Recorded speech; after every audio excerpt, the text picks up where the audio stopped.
Hey everybody, I've been tagged a bunch in a duet of a video that was originally published last year that I responded to last year, but since it's getting a bunch of attention again, I thought I would share parts of it and then explain what's going on in the context of this passage that's being talked about. Okay, so I'm reading the Bible, don't ask, and I just found that there are rules in the Bible for what to do if you're fist fighting a guy and then his wife comes out of nowhere and just grabs your dick, okay? Deuteronomy chapter 25 verses 11 through 12, this is not a drill. There are biblical rules for what to do if a woman grabs your dick during a fist fight. You gotta cut her hand off, which means since day one, the Bible has been against down-ass bitches. So this is what Deuteronomy 25, 11, and 12 say.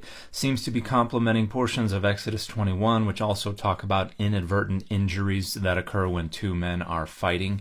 And since the earliest rabbinic exegesis, people have expressed surprise at the disproportionate nature of this punishment. There's nowhere else in the Bible where any crime is punished with the cutting off of a hand, apart from as a reciprocal punishment for cutting off somebody else's hand unjustly. So in the Talmudic literature it says, I think they meant fine her the amount of a hand, and I don't know what the market rate of a hand was, but that's how the early rabbis talk about it. There's only one other law in all of ancient Southwest Asia that lines up with this, and that's Middle Assyrian Laws, paragraph 8, which talks about what happens if a woman crushes a man's testicle. And there you cut off one of her fingers. And then it says if she crushes both of his testicles, the text is broken. We don't know what the end of it is, but it says both of something get torn out or torn off.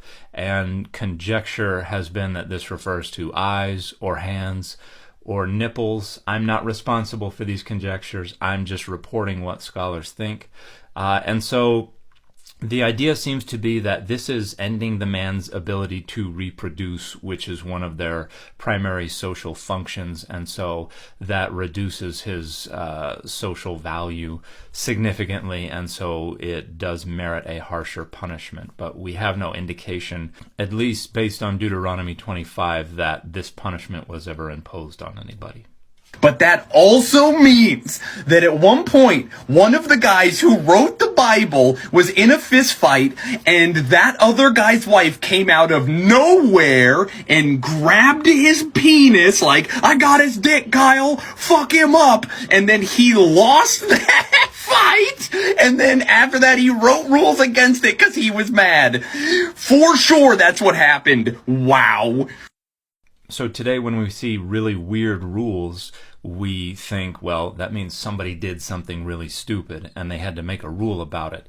Oddly enough, that's usually not what's going on in the ancient world. Most of the law codes were not in response to real-world situations because they weren't really what was actually enforced. Most of these law codes, and particularly the Bible, are more about prestige and display. It was an attempt to communicate to the public just how ordered and how just and how righteous our society was, or the ruler who was in charge of our society was. So they put these on display as a way of showing, look, we've considered everything.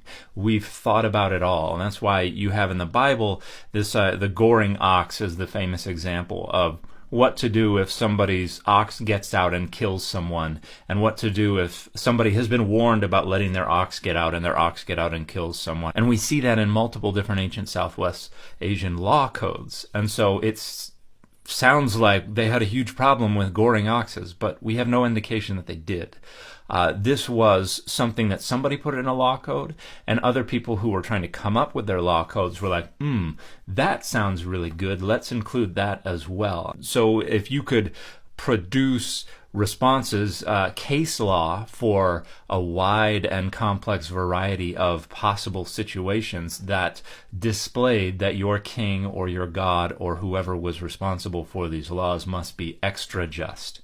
And so this was about putting these laws on display in order to demonstrate to the society just how just and righteous and ordered and everything you were. And so it actually is not an indication that such a fight ever happened. It is probably something that someone thought up as a way to account for any possible scenario that could result in one of these injuries that was considered particularly significant in the ancient world.